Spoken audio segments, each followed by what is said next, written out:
Hello everyone, today we're going to see how to add a card to Digital Wallet on Bank of America. First thing first, open your phone's mobile wallet app and enter your card details manually or simply take a picture of the card. Now, Bank of America will send you a one-time passcode. Just enter the code in your wallet app. Never share this code because Bank of America will not call or text asking for it.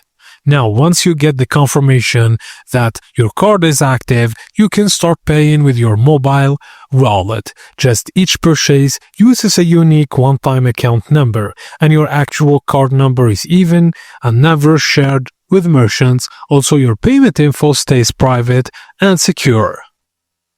You can do it with Apple Pay, Google Pay, or Samsung Pay.